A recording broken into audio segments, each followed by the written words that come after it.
corners of my eyes on the things I've never done. Sheets are swaying from her own clothesline like a row of captured ghosts. Her old dead grass was never much, but we've made the most. Welcome home. Mirëditë të nderuar shikues, përshëndetje kudo që ndodheni, mirë se po takohemi edhe këtë të shtunë në emisionin Randevu. Në kuadër të ciklit të emisioneve që kemi filluar, domethënë verore, në kuadër të emisionit Randevu, këtë javë do t'ju sjell një temë goxha interesante që lidhet me një sport shumë të veçantë, pak i vonshëm që ka ardhur në shoqërinë shqiptare, por gjithsesi që sot është shumë ka filluar të popularizohet. Dhe bëhet fjalë për një sport që unë në fakt nuk e kam provuar asnjëherë këtë sport, por kolegu im Lorik Bakiet, cilin e kam edhe sot në studio, këtu me mua, po e bëjmë hapjen bashkë, domethënë, Lorik mirë se erdhe. Përshëndetje, faleminderit. Loriku ka qenë, domethënë, javën që lan pas, pikërisht dhe ka provuar për së afërm këtë sport dhe ka realizuar një reportazh. Bëhet fjalë për Lorik, thuaj ti. Për rafting, definitivisht, për rafting, dhe river hiking në kanjonet e lumit Osum, në Skrapar, në qësësi edhe në lumin Vjosa. Me shikus më të kujton që jemi në emisionin Bonbon, ha? Jo, jemi në randevu. Jemi në randevu. Po. Më thonë, ju keni qenë dhe keni gjëruar një reportazh për Skraparin, përkatësisht për sportin e raftingut, apo? Ashtu është. Besoj që edhe shikuesit do dalin të kënaqur nga ato pamje, të paktën t'ju ilustrojnë se sa i mirë apo i këndshëm apo sa shumë adrenalin Ishte këndshëm, e provovati, ishte këndshëm? Absolutisht, po. Dhe definitivisht ju propozoj të gjithëve që të shkojnë. A di pse është i këndshëm? Sepse ke arritur edhe mua që të më bindesh ta bëj një emision 1 orë 45 minuta për raftingun, ha? Besoj që s'do të shkënjesh. Do ta shohim, sepse fundja edhe nuk do të na shgënjë edhe mysafirët të cilët kemi ftuar, dhe kanë ardhur enkas nga Tirana, ata të cilët janë edhe pionirët e këtij sporti në Shqipëri, apo? Ashtu është. Emrat ju janë bëni më mirë se unë ndoshta, sepse ke qenë. Kam qenë atje dhe më të vërtet mund të them se unë pash miq, më shumë se sa njerëz të cilët udhëhiqnin se si ti provosh ato kanjone apo ato ujërat lumenjve qoftë Osumit apo të Vjosës. Dhe nga Tirana ka Zamo Spathare. Zamo Spathare, i cili është presidenti i këtij grupi, Albanian Rafting Group, me të vërtet një udhëheqje shumë e mirë, është Blerina Ago po ashtu. Zëvendës presidente. Sigurisht ata kanë ardhur nga Tirana sot, a? Kanë ardhur nga Tirana. Kanë ardhur në studio, këtu janë. Okej. Këtu i kemi. Është po ashtu një pjesë e guides, i cili ka ardhur për të treguar se si bëhet. Guides profesionale, po. Guides profesionale të Albania Rafting Group. Marselia, po, Marcel Greva. Dhe gjithsesi edhe një kosovar i cili shkon atje shumë shpesh. Po nuk po tregon që edhe ju do të jeni personalisht mysafir në randevu sot. Do ta dëshmoj me pamjen time sa do të jem. Mu intereson edhe perspektiva një gazetari, perspektiva një gazetari për sportin e raftingut. Por neve nuk na mbetet asgjë tjetër por se ta paralajmërojmë atë reportazhin për ta ilustruar gjithë këtë emision që ne po ja dedikojmë sot, domethënë. Një fjali të shkurtër. Pse shikues duhet ta shikojnë reportazhin tënd? Sepse është thënë në mënyrë të vazhdueshme. Çka ke pa konkretisht? Çka?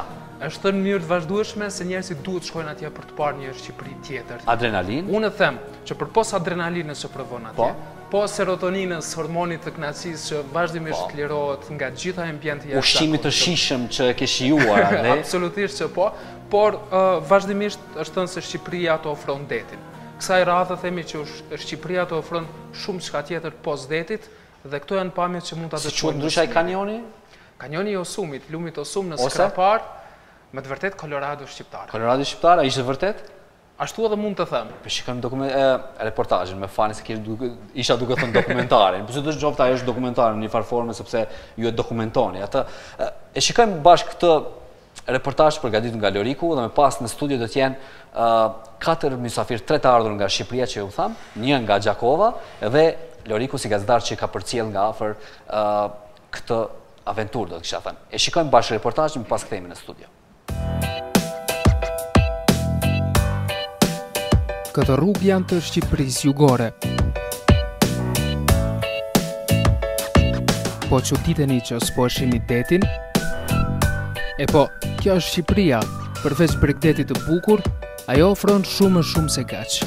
Thënë shkurt, Shqipëria në gjirin e saj, fshenjë të kaluar të pasur. Erdhëm në Berat, në qytetin e 1000 dritareve, në qytetin e rrugëve të gurta.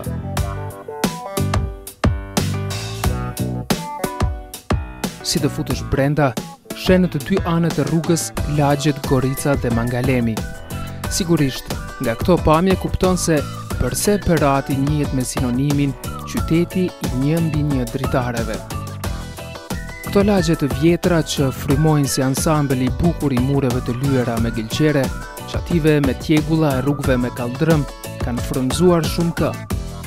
Udhëpërshkruesi mesjetar otoman Evlia Çelebiu për Beratin pati thënë: "Është tjellë e bukur si kopshtet e parajsës, qytet i qeshur e i qiltër i Beratit." Por pas një rruge të gjatë, mikpritësit Beratas na sollën në një kala për t'u çlodhur e ushqyer.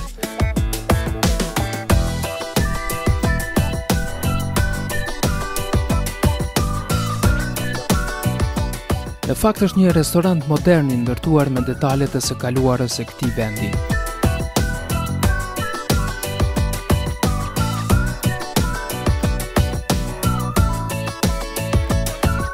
Dhe ç'është më e bukura, sipas një legjende që qarkullon, thuhet se mu në këtë pjesë të Beratit, Skënderbeu i pati dhënë putin e parë bashkëshortës së tij Donikës.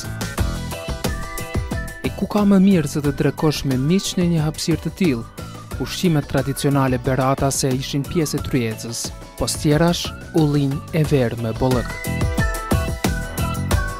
Por, ne këtu nuk erdhëm për të vizituar vetëm Beratin, kaluam këndej për të mbërritur në Skrapar, aty ku do të flasim për njërin prej sporteve të adrenalinës, raftingun.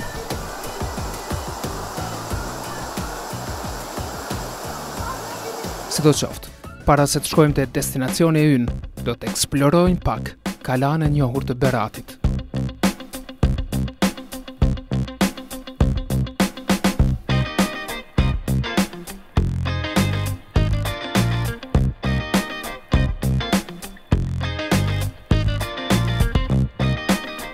Që nga themelimi 3 shekuj para erës son, ky qytet ka pasur emra të ndryshëm.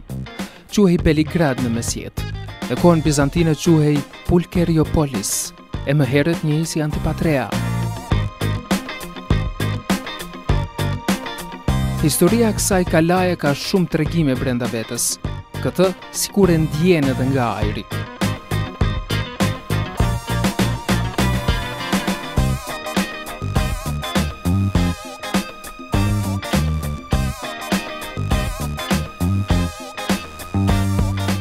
Objektet e kultit që vijnë nga epoka të ndryshme të historisë jashtojnë rëndësinë kësaj kalaje që mbretëron mbi qytetin e Beratit.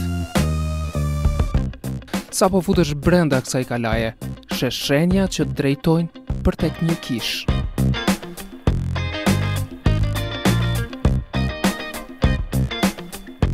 Kjo është katedralja Fjetja e Shënmërisë së shekullit të 16.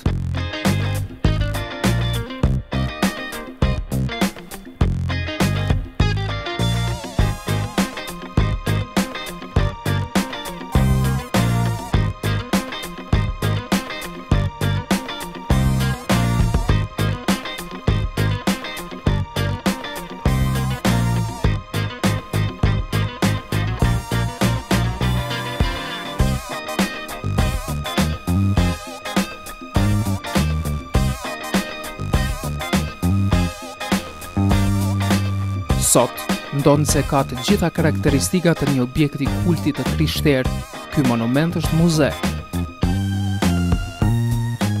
Ky muze i kushtohet Onufrit, piktorit të famshëm të freskave në objekte kishtare.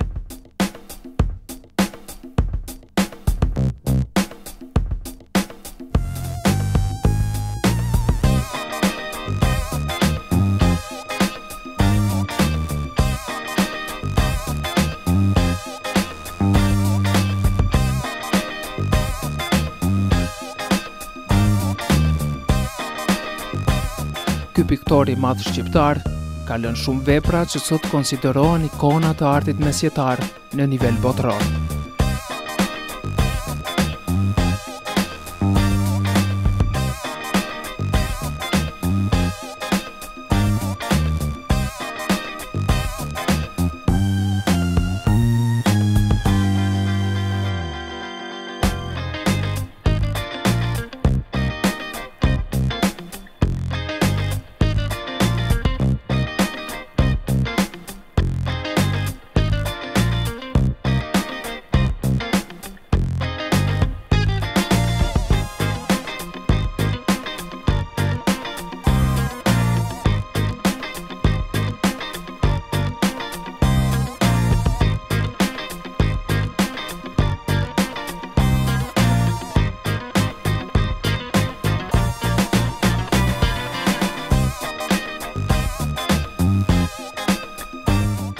Nga qyteti I vjetër me plot dritare 1-1 që vëzhgojnë rrugën, nisemi për një tjetër qytet.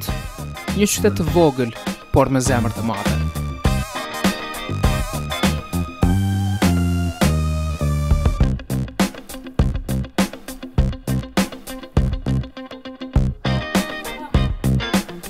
Kjo është zona e Skraparit, ka shumë veçori këtu. Është thënë se qyteti I Qorovodës ka mikpritje të veçantë. Vëbast, sa është thënë më të drejtë.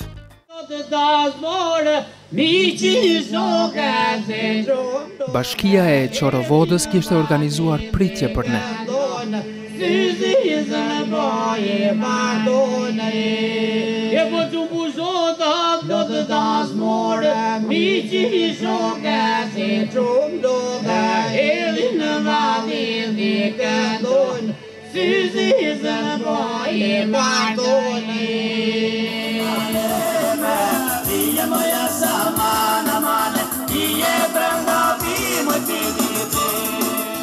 Këngët tipike të zonës së Skraparit ishin të këndshme, por atmosfera bëj ende më e këndshme kur shoqërohet me rakin tradicionale të Skraparit, e cila njihet gjithandej për cilësinë që ka.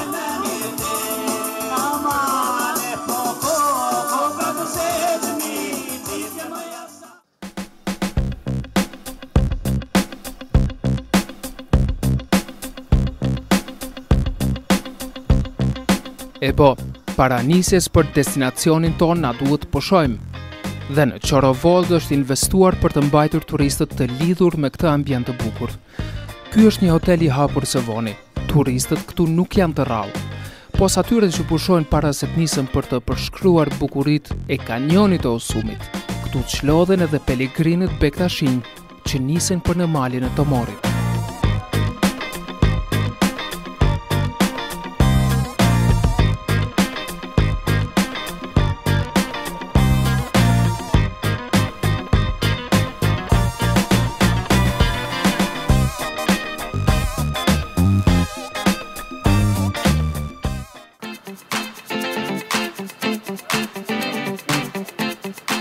Dhe erdhi momenti I përgatitjes për atë që prisnim nga fillimi.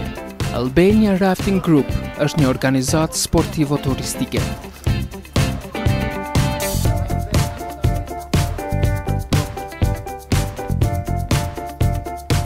Këta janë aktivistët që punuan shumë për të tërhequr turistët në këto anë të bukura të Shqipërisë. Dhe disiplina është shumë e rëndësishme. Udhëhecit e guidës kërkojnë që pjesëmarrësit në këtë aktivitet të quajtur river hiking të jenë të dëgjueshëm ndaj kërkesave të tyre. Veshja e përshtatshme për këtë aktivitet është kushti primar.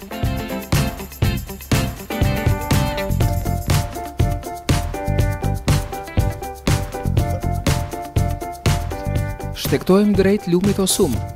Takohemi me ujë.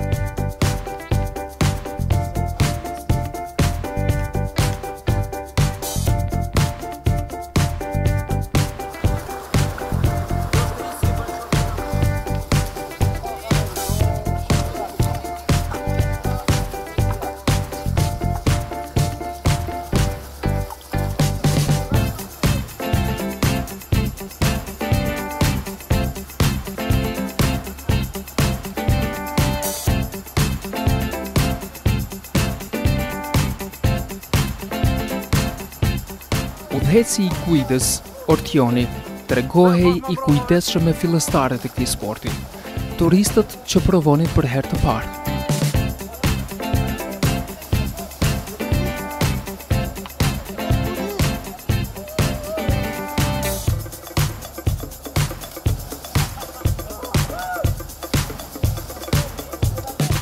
Këshillat gjatë ecjes në përkurët gjatë shtratit të lumit ishin të vazhdueshme.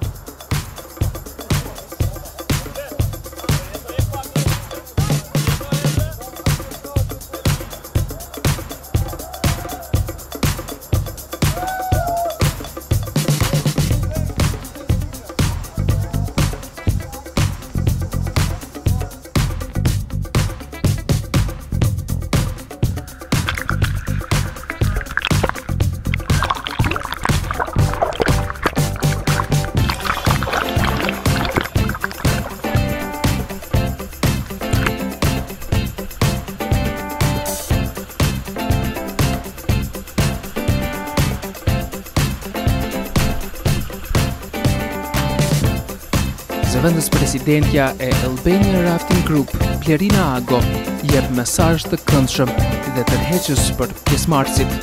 Ajo këtë sport nuk e quan ekstrem, por njoftim me natyrën.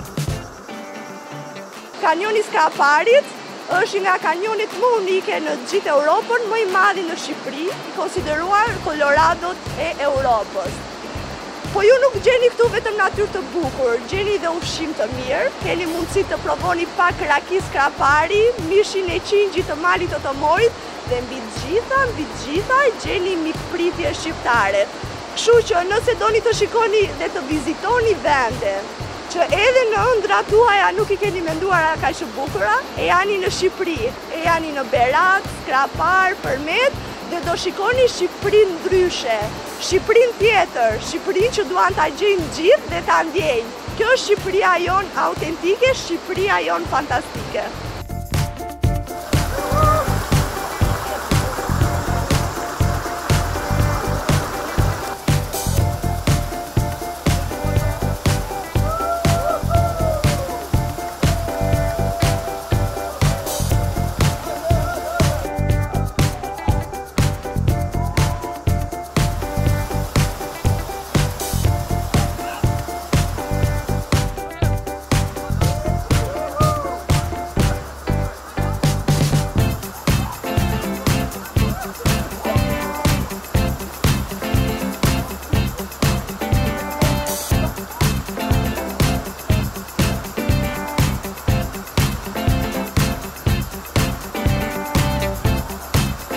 Ky kanjon është cilësuar si Colorado e Evropës.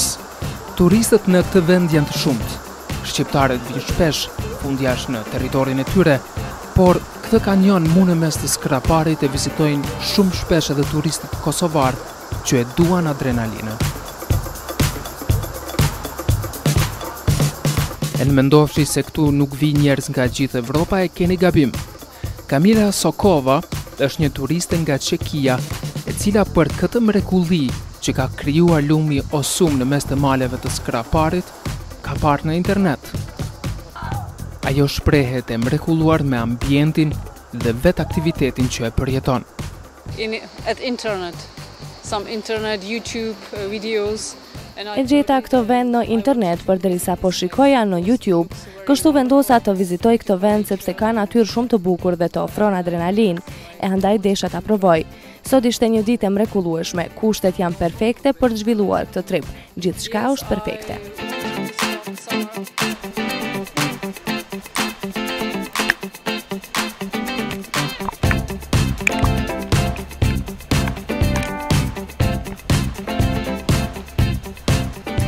Kamila thot se ka vizituar Shqipërinë edhe para 4 vjetësh. Atëherë kishte qenë në Shkodër dhe na tregoi se ishte shokuar kur kishte parë rrugë të pashtruara. Por kësaj here, vizita e saj në Shkodër dhe Skrapar i ka dhënë një tjetër goditje çoku. Për të është e pabesueshme se si Shqipëria u zhvillua kaq shpejt.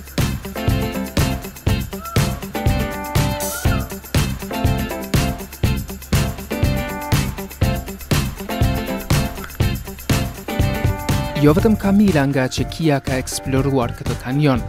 Këtu vinë shumë turistë që me çdo kush duan të çlirojnë adrenalinën.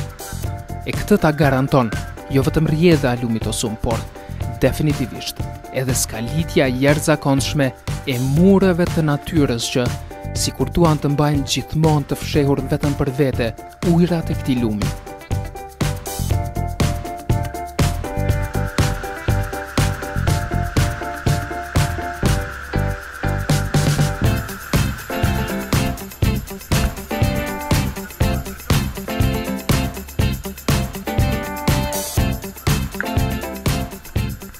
Ky kanjon i mrekullueshëm zgjatet për rreth 13 kilometra. Ujërat e Osumit kanë gdhendur këto shpate vertikale që shkojnë deri në 70 metra lartësi, ndërsa gjerësia e kanjonit sillet nga 4 deri në 35 metra.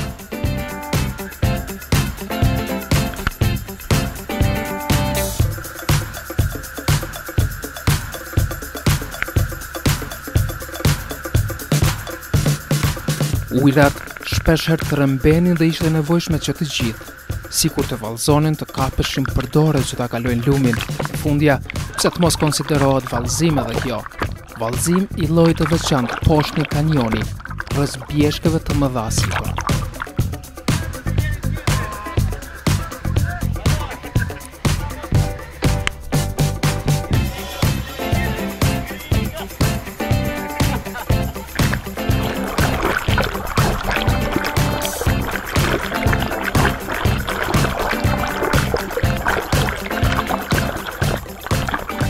Ne e përfunduam rrugtimin në kanjonet e Osumit, por jemi të sigurt se do të kthehemi përsëri këtu.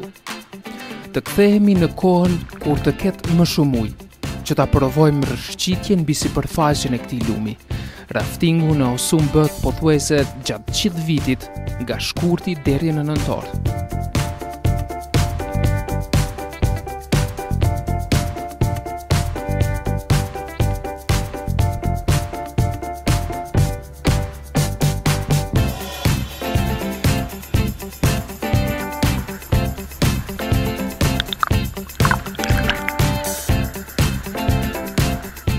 Por, pa e provuar ndjenjen që të gjithë përshkruajnë si të jashtëzakonshme të sportit të quajtur rafting, ne nuk do ta lëmë. Për këtë, po e lëmë çorovotën e skraparin dhe po nisemi drejt përmetit.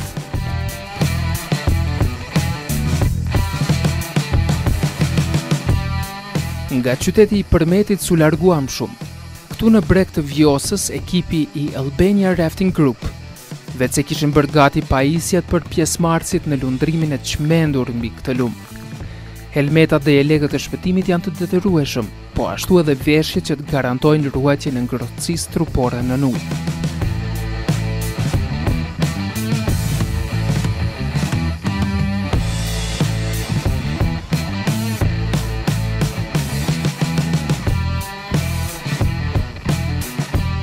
Ortion Fshari është pjesë e ekipit shqiptar të raftingut.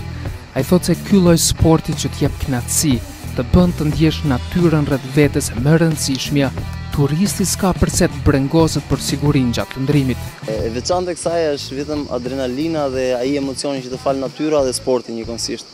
Kjo është pjesa më kryesore e këtij lloji sporti, sepse ke të bësh me ujin, me natyrën, me adrenalinën, me sport.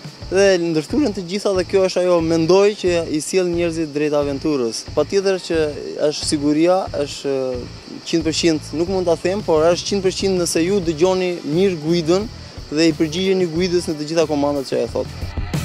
Por as kosovarët nuk qëndrojnë larg këtij sporti. Nëntor Oseku është njëri nga të pasionuarit e lundrimit mbi lumenj me varka të mbushura me ajër. Nëntori shpjegon se me gjas edhe Kosova shumë shpejt do të ketë një ekip të raftingut. Tash ka fillu domethënë një ritëm i madh të vijë kosovarëve. Unë kam domethënë përmes Albania Rafting Group kemi krijuar një qasje që bëjmë sa më të lehtë kosovarëve dhe ka grupe me guida që vijnë shumë shpesh gjatë vikendeve këtu. Ka kosovar, ka janë disa nga Peja, disa nga Gjakova që kanë një ri, sidomos nga Peja, do thotë ata kanë mundësi që ta bëjnë një grup rafting. Tani po nisemi, po bëhemi gati. Atëra karakteristikat e lumit Vjos në këtë moment. Zamo Spathara është presidenti i këtij ekipi të raftingut. Dhe rëndësia e tij për ekipin ka bërë që të veçohet nga të tjerët edhe përmes helmetës së tij, të dekoruar në mënyrë të veçantë me shqiponjen e shqiptarëve. Dhe me këtë dorën tjetër të triqe. Dhe do të jeni komandë para. O ju thaj stop.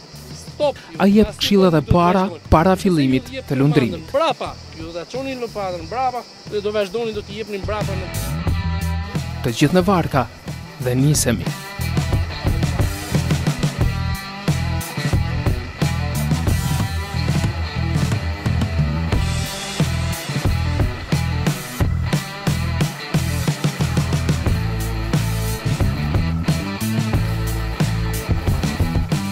Ndonse është konsideruar si sport ekstrem, guida shqiptare e këtij sporti thotë se kur ka turist në bord, gjithçka është ndryshe. Ai merr trajt tjetër, shndrohet në rafting turizëm.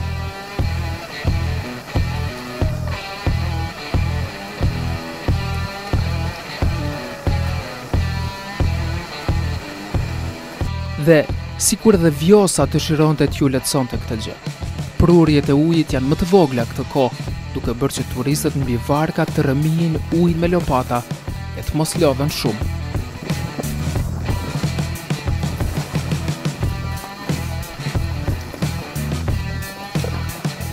Kuptuam se ekzistua kanë 6 nivele të rrezikshmërisë në rafting, por vjosa ndodhet vetëm në nivelin e dytë, fakti i cili bën atë një lumë të qetë dhe hiç të rrezikshëm.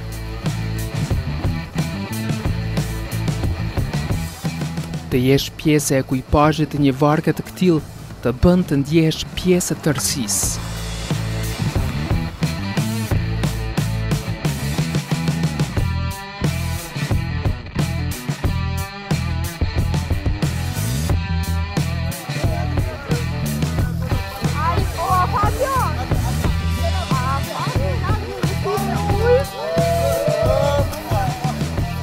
Këtu më zbën çfarë do vetë, sepse çdo veprim individual ndikon në lëvizjen e vargës. Prandaj secili duhet të dëgjojë urdhrat e udhëheqësit, para të gjithë, prapa të gjithë. E djatha para e majta prapa, apo ndal të gjithë.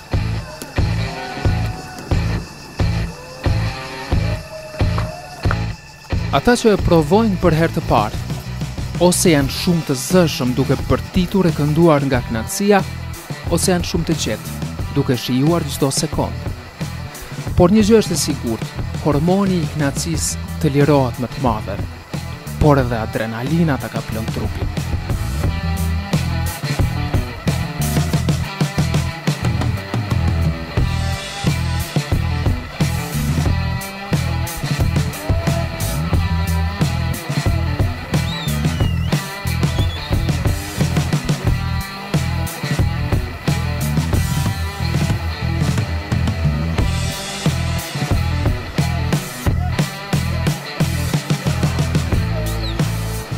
Ky lundrim 10 kilometrash zgjati pak, sepse secili dëshironte të ishte ende më i gjatë. Kështu edhe turisti i ri Ardit Muhaxhiri nga Gjakova shpreheti ngazëllyer me eksperiencën e tij të dytë në rafting.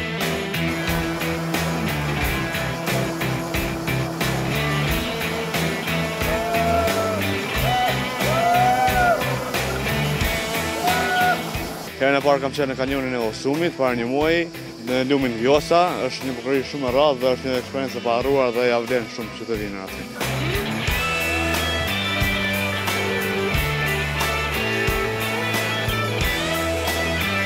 E pra, të vish këtu një herë, të jesh një herë pjesë e ekuipazhit të një varke të këtill, është e garantuar. Është, të them kushtimisht virtuosale, do të vish prap këtu. Blerina Ago është juriste me profesion, por ajo e dashuron këtë sport. Tashmë ajo është pjesë e ekipit shqiptar të raftingut. Kur të flet Blerina për këtë sport, sikur ta ngacmon imagjinatën. Ajo bën thirrje për njerëzit të vizitojnë këtë pjesë të Shqipërisë dhe të provojnë këtë lloj turizmi. Fundja, nëse shkon për pushime plazhi, të ndash vetëm një ditë për të provuar malin, kanjonin dhe lumin. Ajo që promovojmë ne është rafting turizëm, jo rafting ekstrem. Një përshtatshëm për gjithë personat që gëzojnë të gjendje të mirë shëndetësore në këtë periudhë. Korigu, shtator, është i përshtatshëm edhe për fëmijët, edhe për personat e moshës së 4. Kështu që mjafton të kesh dëshirë për të parë vende të reja, të provosh emocione të reja dhe të kesh mbi të gjitha një palër babaj dhe një palë atletet tjetra me vete.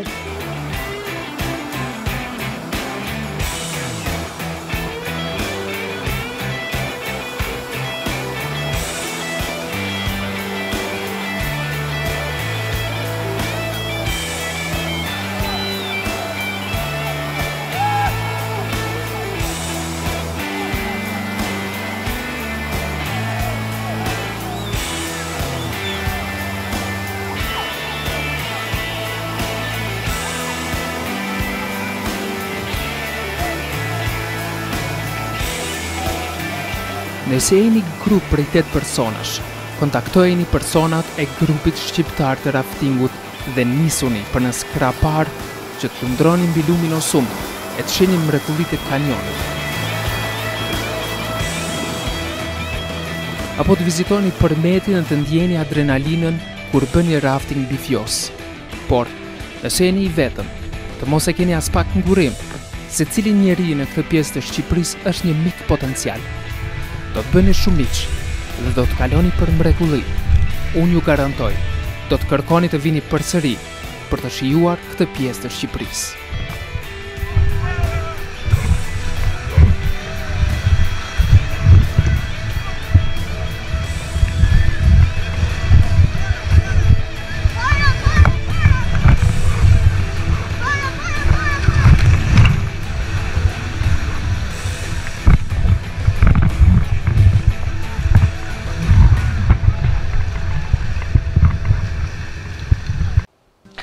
Të nderuar shikues, ishte ky reportazh për sportin e raftingut që na ka sjell kolegu Lorik Bakia. Shikuam përveç atij lundrimit, do të thënë, rrëshqitjes nëpër ujë, Loriku ka vizituar edhe Kalan e Beratit dhe gjitha bukuritë të Shqipërisë. Lorik, unë dua të ndërlidhem me ty. Vërtet është një eksperiencë e veçantë, se ndoshta kur e shikon në televizor duket interesant, por kur e shijon ose kur e provon drejt për drejt, është adrenalina ndryshe apo? Absolutisht po. Në fakt edhe river hiking, ecja përgjatë shtigjeve të bregut, por edhe brenda ujrave të Osumit, përgjatë rrjedhës së kanjonit. Komplet si proces, do të kisha thënë, absolutisht po. Edhe ajo ishte shumë e veçantë. Në momente të caktuara duhet të ecnim në gur, mjaft të mëdhenj do thoya, ndonjëherë nëse nuk ke kujdes mund edhe të lëndohesh, por fatmirësisht që guida ishte gjithmonë aty për të dhënë një këshill, sidomos për ne që shkonim atje për herë të parë, po. Ishte rrezikshme, nuk ishte rrezik ose? Jo, nuk mund të them se ishte rrezikshme, por nëse vazhdon ashtu kokë me vete pa... A di pse po e them, sepse ne vazhdimisht ne lexojmë për shembull është sport ekstrem, ndërkaq këta që janë profesionistë thonë jo, nuk është sport ekstrem. Kjo më pse nuk është sport ekstrem?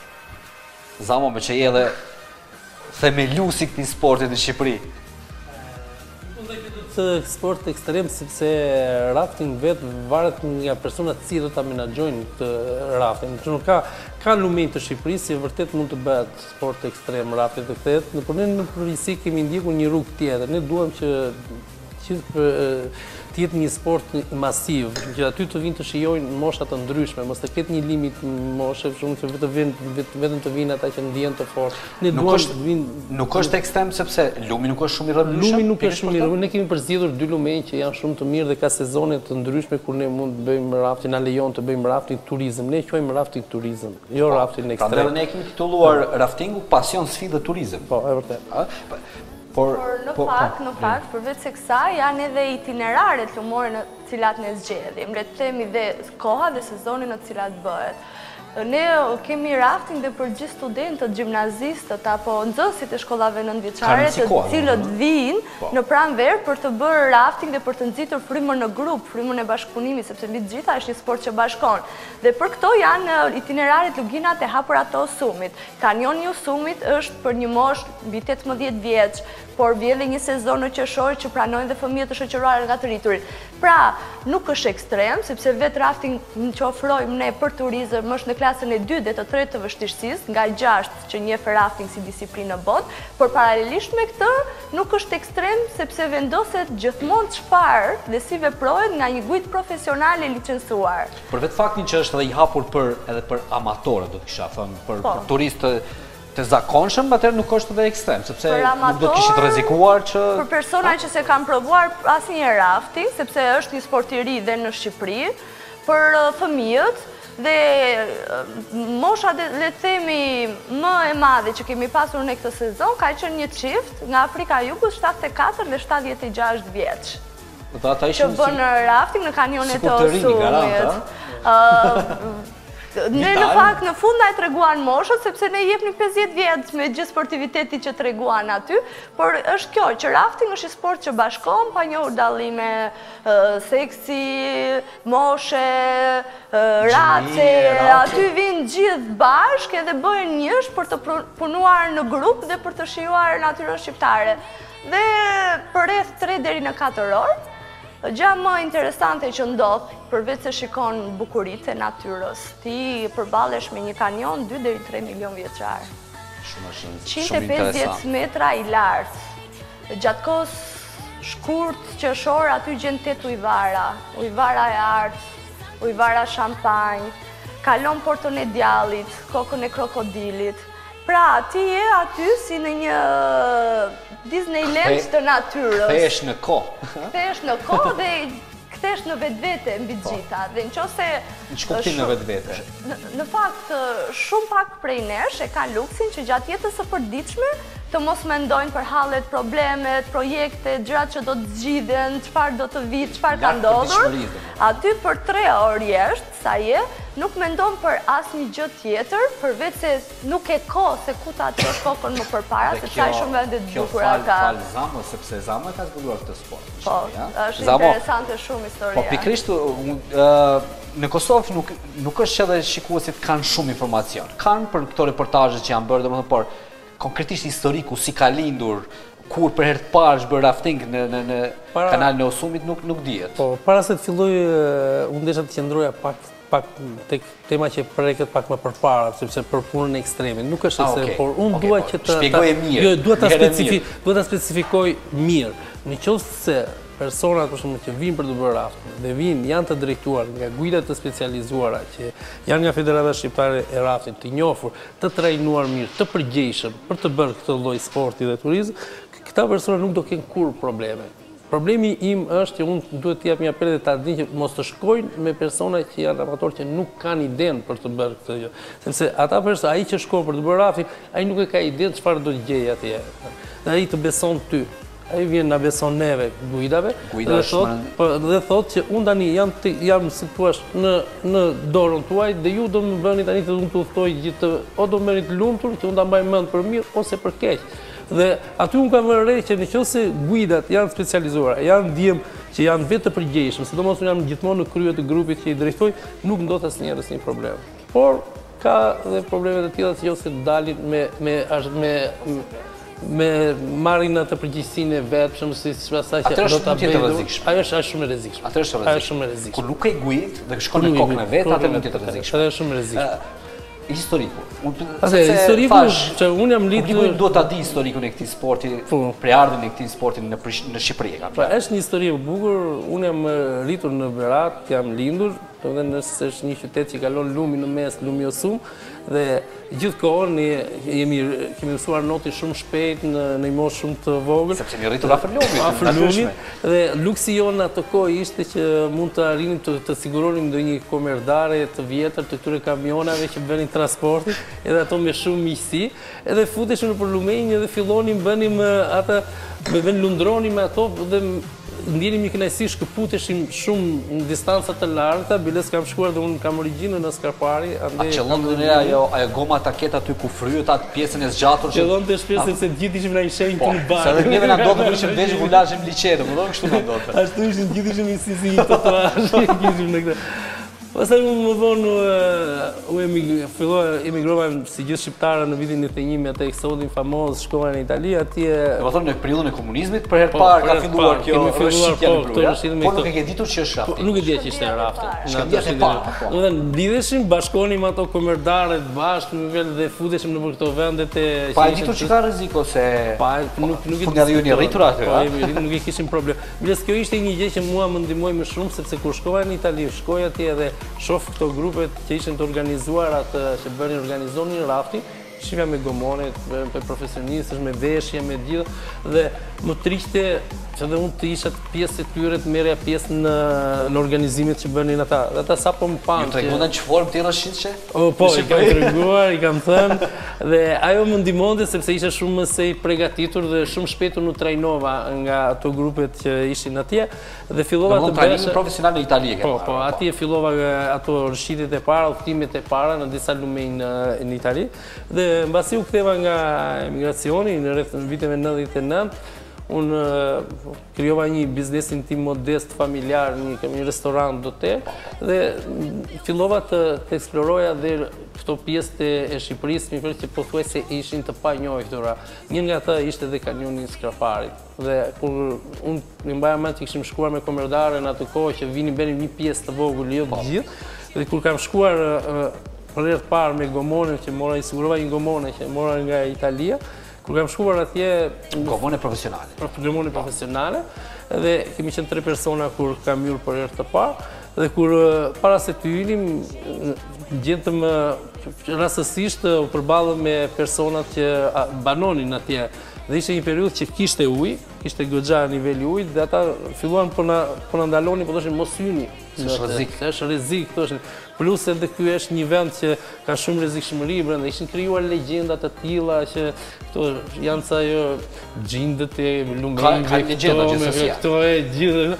Dhe ne qeshnim. Ka një legjenda aty që ka legjenda. Sa roni pa tregoni pastaj. Ka legjenda është gjurma e profetit Abbas Ali, që thonë që ka lënë sipër kanionit dhe është e njëjta gjurmë si gjendet atje, gjendet në malin Tomor që bëhet ai pelegrinazhi çdo vit nga feja në religioni Bektashi.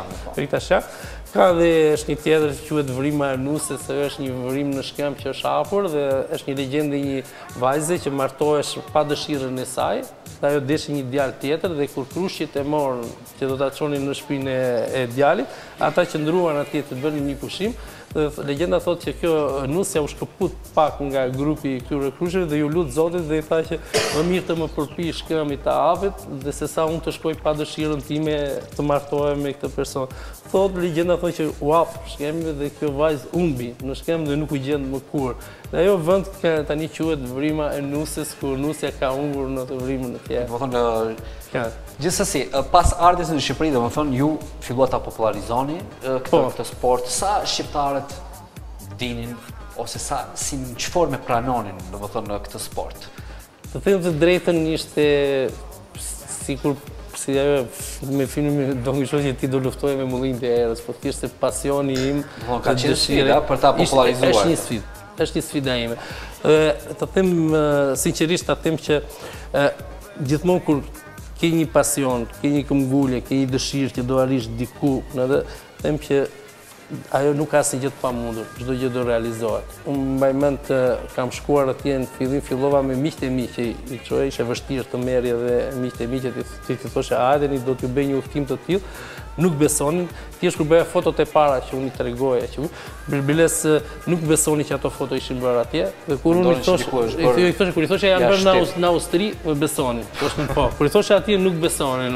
Pastaj fillova që i merrja një na një, filluan turistët e parë që i tërhiqnin nëpërmjet se ata vinin në restoranin tim, vinin në hotelin tim dhe unë i sugjeroja, nuk përtoja. Unë bëja rreth 120 kilometra në ditë edhe për një turist të çoja atje.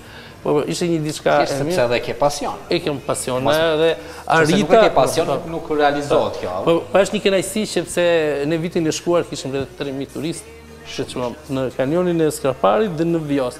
Unë kam një pasion, unë kam një sfidë, kam një ëndër në jetën time, po është një ëndër që është e bukur që unë e shoh këtë ëndër me sy hapur, nuk e shikon natën kur flet. Cila është ëndra? Ëndra ime është sepse unë kam një parim në jetë që gjithë në këtë jetë ne nuk jemi të përhershëm. Një ditë do të shkojmë dhe unë kam shumë dëshirë që të mbaj mend, të kujtohem në përbreza dhe të thonë që ka qenë një ideal që ka ardhur këtu. Këtu në këtë moment nuk ka pasur asnjë gjë, nuk nifesh ky kanion dhe ëndra ime është që ky do të vi një ditë së shpejti që ky po nifet. Unë njoh nga gjithë shqiptarët, po nifet në Europë, po nifet në botë, por mbi të gjitha ky do popullohet me hotele dhe do të jetë një nga vendet më të rëndësishme të Shqipërisë për turizmin. Dhe ajo zonë që tani quhet një zonë e humbur, dhe thonë një zonë shumë e thellë, nuk ka të ardhme, ajo do të jetë një zonë që do të rrojë vetëm në turizëm, në të ardhmet që do të falë turizmin. Okej. Me që kjo tani ka filluar të shtrihet edhe në Kosovë. Nuk diskutohet, tashmë edhe kosovarët dinë për atë, kemi këtu edhe në Torosekun i cili nuk frigohet të lëshohet për shembull me gomonen të rrëshqet në ujë aty rafting, po frigohet të vjen në studio të flet. Sepse ka frikë. Në Torin e kemi ambasadorin e rafting në Kosovë. Po frigohet marrë me folë në televizion dhe tha, kam emocione, tha. Pse onë në Torin? Ke emocione? Jo. Nuk frigohesh më shumë në kanion, nuk frigohesh në studio marrë. Atëherë, kur për herë të parë ju jeni njohur me raftingun? Pse e don raftingun? Edhe kur për herë të parë përballur me raftingun? Okej, të filloj tash edhe një origjinë të shkurt. Historik, ha? Historik. Fillimisht unë domethënë vjen nga Gjakova dhe ne kemi afër ujë në fshat. Po. Aty është një kanion i vogël. Po. Edhe Gjakova nihet për sezon që ka shumë lëmej dhe vizitohen. Si fëmijë kemi qenë disa herë me familjen kamping në lumin 3 në këtë ura fshat. Edhe si fëmijë, më kam pas gjithë pjesën brapa urës kanjonin. Edhe kam menduar që është i pafund. S'ka fund. Edhe kur kam shku për të parë, kam pa atë pjesë, edhe kam pa që është shumë i shkurt. Me çfarë ke shku atje? Kemi shku me bark. Me bark, domethënë? Me bark, me familje. Edhe kur kam parë që është shumë i shkurt dhe çdo kam pas ëndër ta shoh një kanjon gjatë edhe kështu gjigant. Edhe natyrisht që përmes lumeve kam vizituar në gjatë kohës në atë afër. Kur me grupin e raftingut profesionistë domethënë të Shqipërisë keni pasur kontakt me parë? Për të parë kam parë në Facebook. Domethënë kam parë grupin e Albania Rafting Group. Nga Kurreshtja kam kontaktu për të parë me Blerinen. Për fat mirë kam gjetë përgjigje shumë të sakta, të shpejta dhe shumë të mira. Po, është vërtet. Sa ja shkruaj emailin, më kthente më një herë. Dhe kështu zhvillohet turizmi, definitivisht. Është stafi tërë që është në dispozicion të çdo turist. Por ndryshe nuk bëhet turizëm, ha? Nuk diskutohet. Ajo ka qenë një arsye që unë vetë më ka ngrit Kurreshta ta vizitoj atë vend dhe kam biseduar me Blerinen, më ka treguar gjitha kushtet. Për fat mirë Albania Rafting Group janë shumë përgatitur, i kanë gjitha gjërat më thonë që duhet pajisje. Kur ka qenë përvoja e parë? Po, përvoja e parë ka qenë vitin 2011. Edhe bisedova me disa shokë, i thash që të shkojmë edhe ta vizitojmë. Në fakt, njerë ishte pak vështirë se kishin idenë e raftingut në Gjakov. Për fat mirë njerë nga shokët jeton në Amerikë, a kishte për përshim nga Amerika, dhe tha shumë bukur, kështu tha duhet ta provoj patjetër. Po shkojmë. Po shkojmë. Autostrada ishte gati, kështu që. Edhe ishte probleme që ta binte me një shok tjetër, edhe ai vendosit të vinë. Ata i kontaktuat me këta? Po, i gjetëm gjitha lidhjet, domethënë veç një mesazh kemi përfunduar punë. Na ka treguar. Dhe kjo tregon që nga ajo kohë lidhjet vazhdueshme keni, shkoni çdo vit. Po, vazhdimisht. Edhe shkum, nga ajo, domethënë nga i vet, është hera 6 tash që kam qenë. Këtë vit kam qenë 3 herë. Është një vend mrekullueshëm. A ke nevojë gjithmonë tash, a ke nevojë për gujt? Apo je vetë gujt tash? Jo, sepse po duhet të ndërlidhem me gujtën profesional që kemi këtu. Është mirë të jesh me gujt profesionale. Është mirë. Është mirë. Është më sigurt. Është më sigurt apo? Është sigurt. Edhe pse shkon domethënë vazhdimisht apo? Gujta profesionale është mbi të gjitha. Pse gujta profesionale është i domosdoshëm? Marcel. Është shumë e domosdoshme, jo e domosdoshme, sepse se e tha edhe Zamo që mos rrezikoni pa gujt profesionale, por pse gujta profesionale duhet të jetë aty? Po sepse asnjëherë nuk i dihet se ç'të pret në lumë. Për këtë gjë gujta profesionale kur është shet, po aty është rreziku gjatë rrshitjes me gomonën në lumë. Rreziku ekziston, por jo në shoqërinë e një gujte profesionale, sepse një gujt profesionale është trajnuar gati 1 muaj, 2 javë teori edhe 2 javë praktik. Sa shifell uji aty? Parafërsisht. Ndryshon nga vendi në vend. Parafërsisht, sa për shembull 1 metër deri në 5 metër ose? Jo, shkon edhe 4 deri në 5 metër.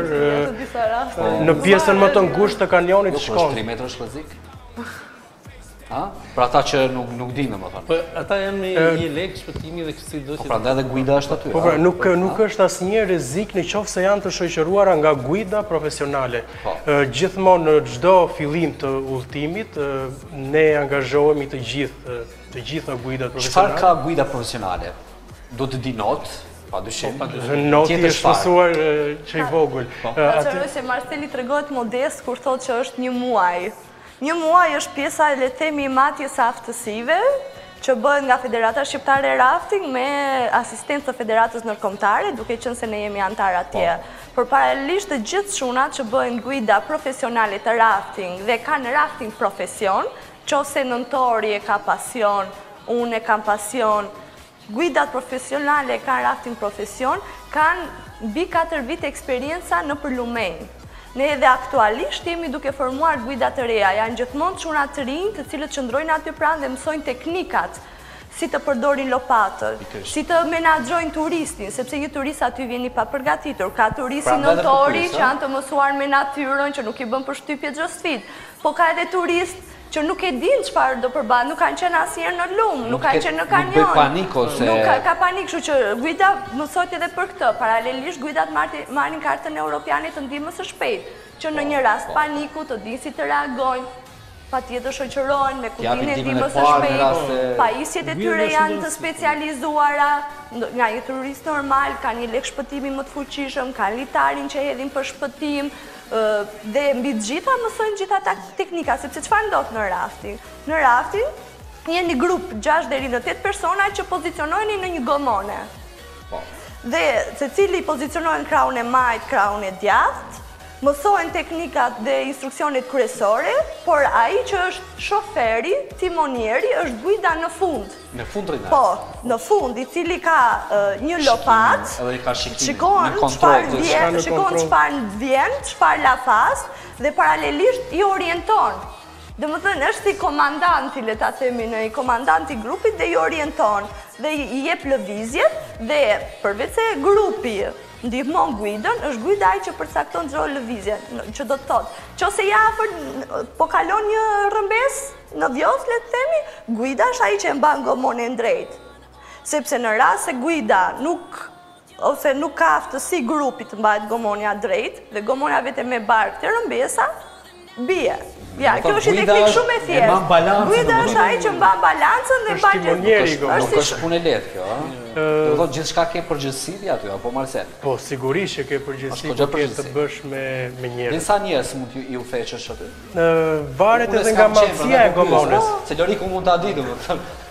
Varet nga madhësia e gomonës kjo, domethënë zakonisht. Po shembull, një gomone më e vogël dhe më e madhe, sa njerëz? Më e vogla ka 7 persona përfshirë edhe guidën. Brenda. Domethënë 8. Po, 7 persona me gjithë guidën, domethënë 7, okay në rregull, po, saktë. Pastaj më e madhja ka edhe 10 persona, 11 me gjithë guidën. Po.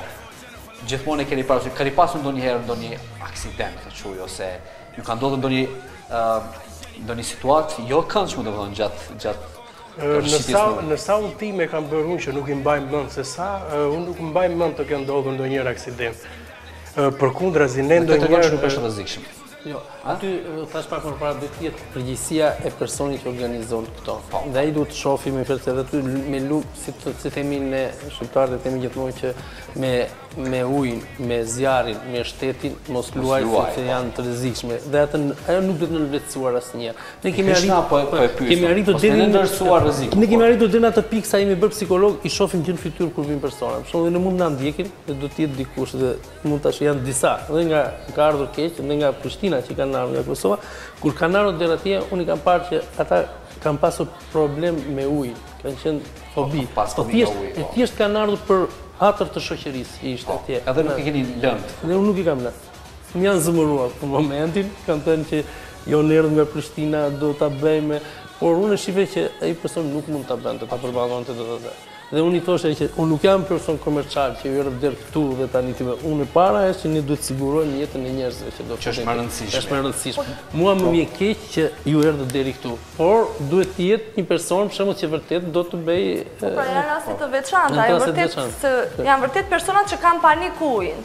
Që edhe në det nuk lahen, edhe në atë jenë në kontakt gjithë kohës me Këtë më shpjegoj, ai personi tha që unë kam pasur një incident në Durrësta dhe kam fobi të ujin. Dhe kanë drejt, për shembull, nuk mund ta bëj dot në të gjë. Ka pasur raste edhe kur turistët nuk dinin natë dhe nuk e kanë pasur frikë ujin dhe janë futur dhe kanë ngelur shumë të kënaqur, madje edhe janë rikthyer. Sa i përket rrezikshmërisë, unë nuk do të thoja se është diçka e veçantë ose për t'u thënë apo për t'u vënë në shprehje kaq shumë. Për shkak se gjëja më e rëndësishme që duhet të bëjë një turist përderisa është në atë varkë është që të jetë i dëgjueshëm ndaj guidës. Për as kohë sa ishe i dëgjueshëm ndaj guidës, ti je i sigurt se asnjë problem nuk ndodhte gjatë gjithë kohës. Ec para, vazhdo para, rëmi para ose prapa varësisht nga kërkesat e guidës. Apo edhe jo ishte dikush tjetër. Që është e rëndësishme, guida gjithmonë ishte i kujdesshëm që thoshte e po tani pushoni, thjesht shijojeni ambientin. Që është prapë rëndësishme gjithmonë të tërhiqë vërejtën të shohësh një pjesë që mund të mos jesh i vëmendshëm për ta parë për shkak se nuk e njeh ambientin, kështu që gjithë organizimi ishte shumë rregull edhe sa i përket aspektit sigurisë, unë nuk mendoj se dikur duhet brengosët, sepse unë isha ndoshta më i zëshmi, sidomos në debat me Blerinën, po çka nëse ne rrezikohemi. Dhe kjo thoshte, po s'keni pse rrezikoheni, ma shpjegonte, por megjithatë unë kuptova atë. Më pak. Kisha dyshime, jo frikë. Ja, e di pse vjen gjithë kjo. Gjithçka që nuk njeh ke dyshime. Përveç kësaj, që të gjithë edhe unë vetë kur e kam provuar për herë të parë, është frika është një. Për herë të parë ti ke provuar. për herë të parë kam qenë 14 vjeçe kur po, edhe pse kam provuar sepse çunat që shikoja me furistrada, me gomone me ngjyra sipër, unë jam nga Berati, edhe në ditët monotone të një qyteti të bini në sy dhe më thanë duhet të vish, sepse do të shohësh një vend që edhe në ëndrat e tua më të largëta nuk e ke menduar kaq të bukur. Sikur në roman, rrëfim si në roman. Si të mos vija unë të shikoja, dhe që në herën e parë që vajta atje s'u shkëputa asnjë nga kanionet, por po them te biseda me Lorikun, ishin pak sepse kanë dëgjuar për një vetë-deklarim që turistët në shkruajnë gjatë rafting. Edhe gjithë kohës ishin, sepse ne kemi pak problemin me letrat. Kushta ka thënë këtë? Duhet në shkruar një deklaratë. Unë që është dëgjuar, kështë qarkulluar, dhe unë që ja qaroj që gjitha këto nuk janë thjesht për të treguar që është diçka e rrezikshme, vështirë, ekstreme.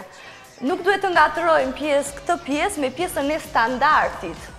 Që do të thotë që ti nëse ofron një produkt turistik, duhet ta kesh brenda kuadrit ligjor, në rast të parë të kesh guidat licencuara, të regjistruara, ti të zotërosh të gjitha pajisjet sipas normave të komunitetit evropian të destinuara për të lloj aktiviteti, dhe ai vetë-deklarim në rast të parë është pjesa jone e përgjegjësisë që marrim për realizimin e turit, dhe rasti i dytë është duke qenë se shumë pak prej nesh mbajnë në xhep librezën e shëndetit, që do të thotë që ke një gjendje shëndetësore të mirë, ajo është thjesht për të thënë që unë nuk vuaj nga sëmundjet e zemrës, apo për zonjat dhe vajzat, po që unë nuk jam shtatzan, sepse është aktivitet fizik, që do më thënë ka disa që kërkon një gjendje të mirë shëndetësore dhe të kesh konsultuar mjekun gjatë vitit. Kjo është thjesht... Atëri je i sigurt, më thënë, a? Thjesht çështje standardi, çështje cilësie është gjithçka. Nentor, ju personalisht, keni pasur ndonjëherë problem gjatë raftingut? Unë 6 herë kam qenë, nuk pa asnjëherë, jo. Veç është rregull që të respektohet, domethënë këshillat apo instruksionet e guides. Ajo është çka në qoftë se nuk respektohet, domethënë tani do dojmë te Marseli përfundoni. Unë nuk e besoj që dikush nuk e respekton atë, sepse guida merr masat me njerëzshme, nuk e lën që të shkojnë domethënë të bëjmë rafting me njerëz që nuk janë kujdesshëm, por natyrisht që ekziston rreziku nëse nuk e respekton rregullat e guidës. Këtu kam përshtypjen që ishte më tepër pjesë ekipore. Kështu që në mënyrë absolute nuk mund të jesh i pavarur dhe të bësh ashtu si të vjen në moment. Gjatë gjithë kohës duhet të jesh pjesë e ekipit dhe të mësohesh se je pjesë e ekipit, për ndryshe mund të kesh pasojë. Presidenti. Nuk kanë të gjithë kaq disiplinuar. Nuk janë gjithë disiplinuar. Ka edhe karakteresh.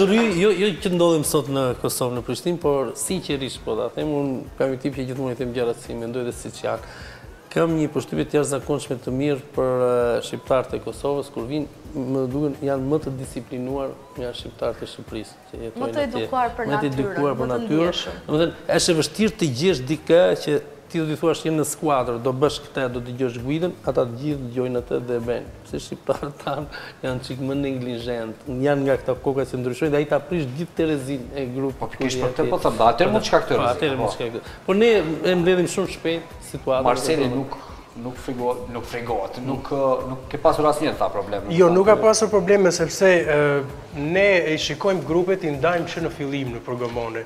Dhe para se të nisemi për udhëtim, ne fillojmë të japim instruksionet tona dhe në qoftë se diçka nuk shkon mirë, atëherë ndërohen personat në programone. Po.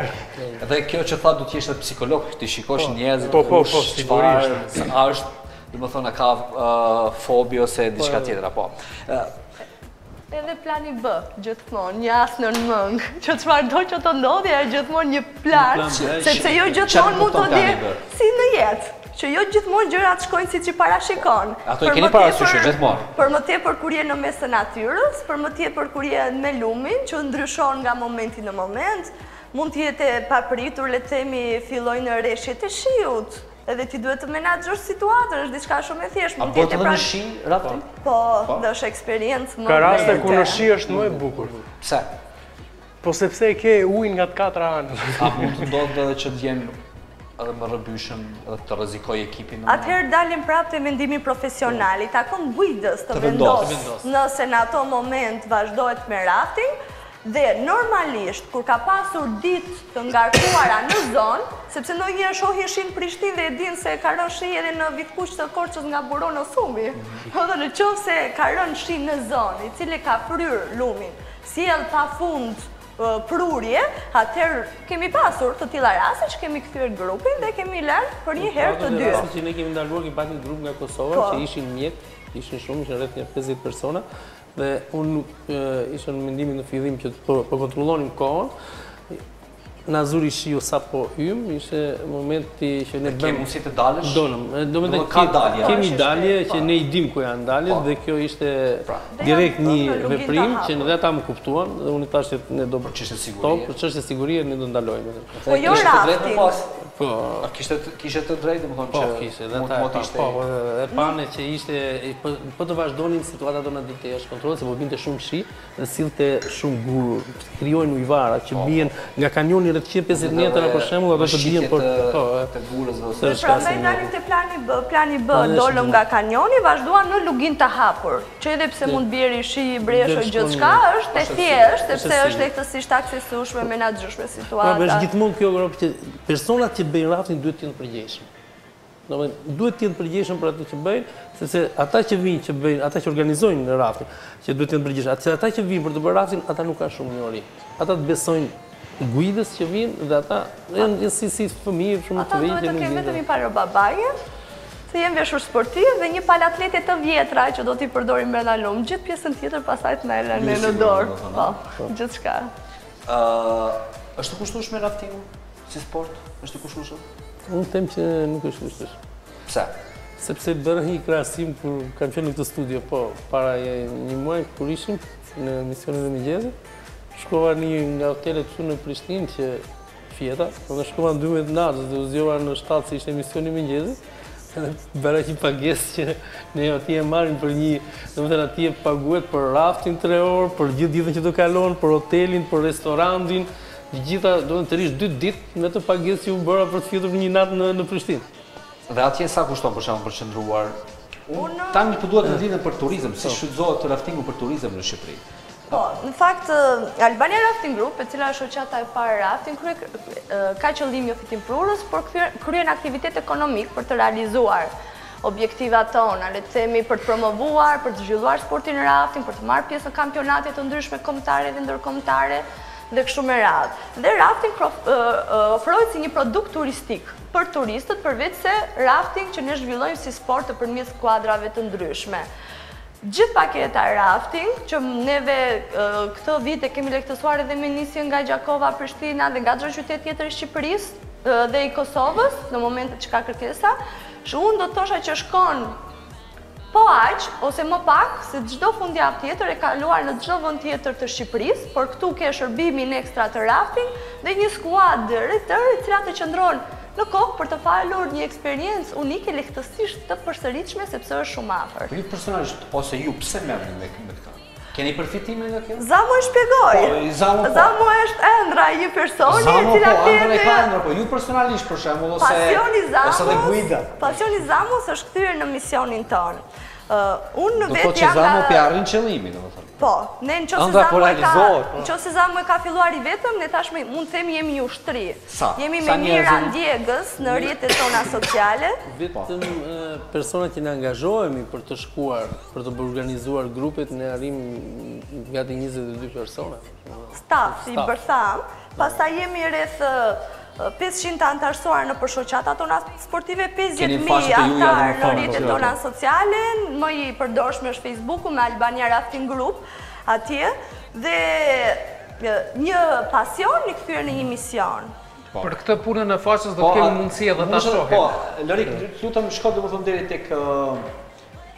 tek touch screen atje, edhe tani ndërkohë hape faqen deri se na po bisedojmë, ndërkohë lidhemi edhe me ty.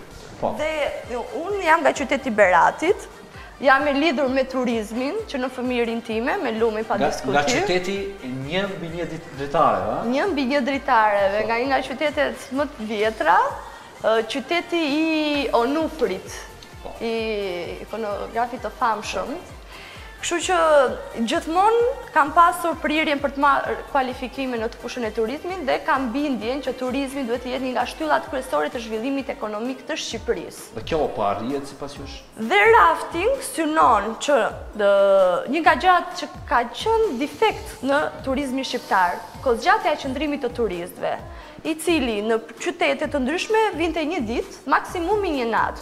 Nëpërmjet në rafting ne synojmë zgjatjen e qëndrimit të turistëve në vend. Që do të thotë dhe bashkëpunojmë dhe përfshim komunitetin lokal të zonës, hotelet, restorantet, gatimet tradicionale të zonës, të cilat i shijojnë duke ardhur për rafting. Reklamën e bënë në forma të ndryshme, apo? Reklama bëhet në forma të ndryshme. Ja, për shembull, Lorik, kjo është faqen në Facebook, domethënë rafting. Kjo është faqja me 43.879 pëlqime deri më tash, me siguri se do të ketë më shumë më pas. Megjithatë, me siguri që është një mënyrë shumë e mirë, unë mendoj për të tërhequr njerëzit fotografi të jashtëzakonshme shumë bukura aty Lorik, ha? Që domosdoshmërisht i tërheqin njerëzit kur shohin këto fotografi që vinë në mënyrë të vazhdueshme nga qoftë kanjoni i Osumit, lëviz me fotografi se do të shoh, po mirë.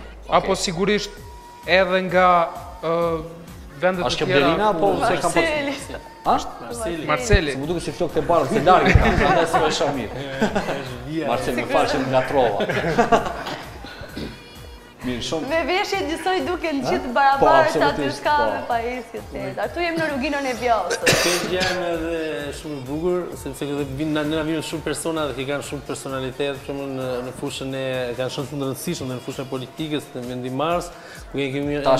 Tash më duket edhe keni pasur edhe ambasadorin amerikan. Po, kemi pasur kryeministrin zoti Edi Rama. Edi Rama ka qenë Ilir Meta. Në parlamentit zoti Meta. Por aty i shef, ne jemi mësuar të shumë persona i shohin, janë të mësuar të shohin me kostume, kollare, me veshje serioz, kurse kur vinë bëjnë rafting ata vishin njësoj si të tjerë dhe bëhen në skuadër të gjithë si ushtri. Ja një foto me është edhe fotografia me kryeministrin Rama. Por që është interesantja... I kërkuat kryeministrit Rama që t'investoj pak më shumë, t'ju mbështes pak më shumë për t'a zhvilluar këtë sport. Në fakt, ajo për të cilën ne kemi lëbuar gjithë këto vite, ka qenë rafting, sport, turizëm, mjedis, se është një aktivitet që shtet në natyrë, rafting, alternativ, argëtimi që burim të ardhurash për komunitetin. Gjithçka bëhet në bazë të përgjegjësisë sociale. Nuk është e rëndësishme vetëm të zhvillohet një produkt turistik, por e rëndësishme është të ndërgjegjësohet dhe komuniteti aty në zona ta kuptojë se sa e rëndësishme është që të zhvillohen të tilla produkte turistike për të tërhequr turist. Së pari për ta kuptuar se në çfarë vendi të bukur edhe të rëndësishëm jetojnë, për tash dhe mënyrë se si ata duhet ta shfrytëzojnë, domethënë atë bukurinë që kanë. Po si ta shfrytëzojnë në një mënyrë të qëndrueshme.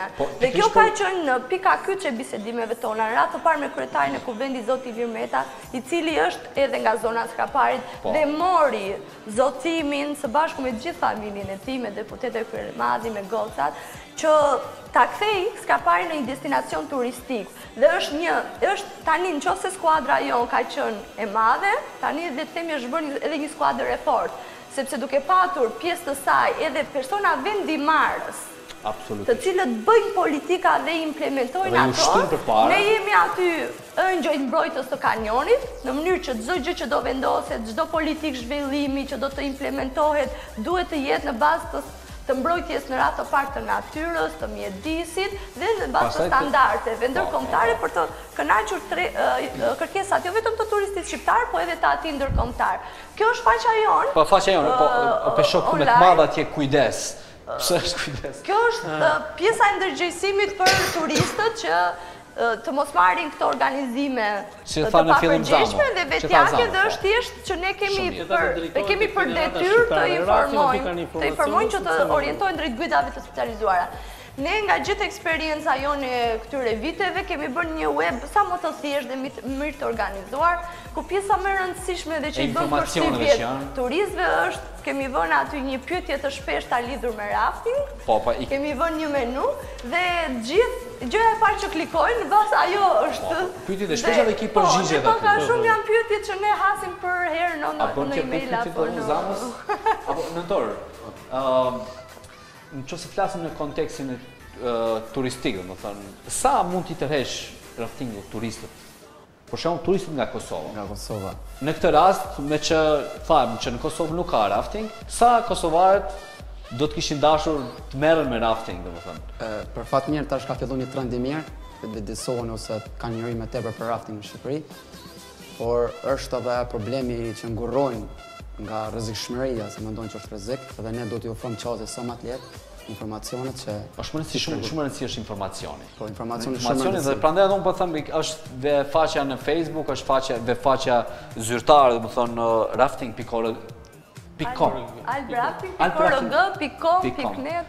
Dhe për të marrë informacione që për t'i parë gjitha dhe këto pyetjet që tha dhe Blerina, do të thonë sa është i rrezikshëm, a do të ketë përvojë njeriu që duhet që të merret me rafting e tjera, domethënë. Unë herën e parë kam qenë veti 3, kurse herën e dytë kam qenë veti 15, gjithë nga Gjakova i kam marrë, edhe nga Prishtina kam pas grupin nga Prishtina, kemi shkuar. Domethënë Kosovë kanë informacion, ka filluar të informacion.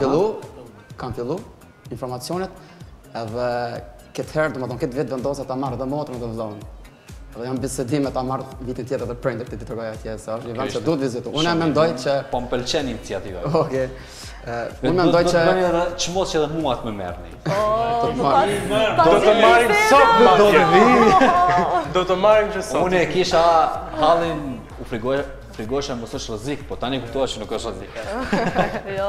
Unë mendoj që pastaj me kaq sportivitet ulë në studio, besoj i njëjti sportivitet do t'ju ndjeki edhe në lumë, kështu që. Unë me pak tip sportiv, kështu që. Suksesi unë është ky që po thotë notori. Radhën e parë ka qenë erën e parë që ka ardhur, ka qenë vetëm. Pastaj ka ardhur veti 15 të tjerë, pastaj pyetemi sa persona ka ardhur mbas 15. Ka ardhur me 30. Me 30. Dhe ka ardhur tani në Kosovë. Në gjithmonë është në rritje që i vjen. Kjo Zamo po realizohet të ndra juaj. Po. Kjo është? Vërtet, është një kënaqësi që unë vërtet. Sepse ai vitin arshëm me 60 do të vi. Po, vërtet. Unë desha ta cekë edhe se është mirë çdo shqiptar ta vizitoj të paktën një herë. Po unë them që ai që shkon një herë do të prap vitin tjetër. Ashtu se është krijohet një farë lloj dashurie me edhe me Beratin edhe me Usumin që ti vitin tjetër me që pret të bësh rafting prap. Kështu që është mirë që çdo shqiptar të paktën ta provojë. Do të thonë që rafting të lidh për vete. Po, bën për vete, se ka atë aftësi, dashuria, domethënë pamjet janë kanjoni gjigant, ka atë aftësi që të bëj për vete dhe me të vërtet dashurohesh me atë. Ajo që tha dhe Loriku në fillim tha ta ngrit serotoninën, domethënë atë hormonin e lumturisë apo Lorik? Adrenalin. Zamo e ka nisur vetëm. Të nxit. Zamo e ka nisur vetëm dhe tani është një grup i madh me çuna dhe vajza që janë të dashuruar me rafting dhe që presin të antarësohen akoma. Akoma? Por vetë faktin që 43.000 ndjekës i kemi në Facebook, 20% ose 30% let jenë ata që janë grupi tuaj, janë domethënë goxha disa njerëz, tani keni ushtim brapa Zamo. Kemi njëjën tona nga gjithë luftës për ta popularizuar dhe më shumë raftingun në Shqipëri, domethënë nuk i frigohesh tashmë. Megjithatë ky është vetëm një hap. është vetëm një sfidë, se ëndra tona dhe sidomos ato të Zamos shkojnë shumë larg. Nuk është vetëm kaq. Nuk mbaron këtu te popularizimi, ja ta tregoj Zamo. Jo, tregoj ti. Tregoj sepse kur tregon dikush tjetër është se mund të jetë modest. Mos i flasim zgjidhje. Ky mund të jetë modest. Jo, tregoni ju. Po, tani Zamo na ushqen gjithkohës me dëshirën për të kërkuar dhe për të ndëruar, sepse të ndërosh nuk të kushtojnë gjë. Dhe me shumë bullim e ti na bën të kuptoj që ëndrat realizohen në momentin që punohet me këmbgulje. Qose ju shikoni sot atë kanjonin, ditën, ndoshta me diell, me shi, shumë shpejt dhe në një të ardhme të shkurtër, ju do keni mundësi të vini të bëni rafting edhe natën. A mund të bëhet natën? Po, sepse ne jemi duke punuar një projekt bashkëpunim me Fondi Shqiptar për Zhvillim, që të bëj një drejtim alternativ, duke shfrytzuar burimet natyrore, pa patur një ndikim vetë në përbërjen e kanjonit, që do ndriçohet, patjetër, që do ndriçohet kanjoni, paralelisht ti do jesh i rishtuar gjithkohës me kafshët që të flasin, ulërima, në një moment zoq të qetë, do më thënë ti do jesh gjithkohës si në një vend prallar. Kjo është të ju, mund të bëhet? Bëhet. Çdo gjë bëhet. Keni shpjeguar kryeministrit këtë? Po. Kemi shpjeguar dhe jemi. Jo tash mos e thojmë shumë, ja kemi shpjeguar, po. Ja kemi shpjeguar, po. Ne jemi duke realizuar, do thosha. Do të realizohet. Shumë mirë atëherë. Lorik. Unë shoh veçantinë e rafting edhe në ruajtjen e ambientit. Sepse në farë mënyrë konservohen lumenjt, në mënyrë që të mos ketë modifikime për arsye ku e di unë të ndryshme të organizimit jetës njeriut. Sepse e nevojshme për ata sportistë ose dashamirë në përgjithësi të rafting është që të ruhet rrjedha e lumit. Dhe rrjedhëmirësi e tillë ruhet vetë natyra. Kështu që në këtë aspekt të ruajtjes së ambientit dhe ndikimit në natyrë është patjetër ndikosh.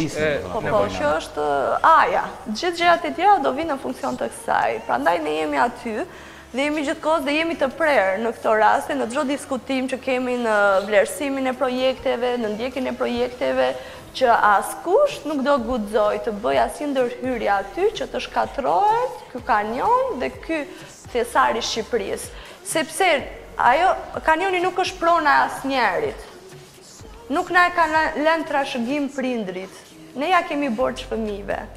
Dhe drejt kësaj ideje ne jemi dhe jemi gjithkohës aty në terren për të ndjekur çdo lloj gjëje që vështirë për ta ruajtur ashtu zama?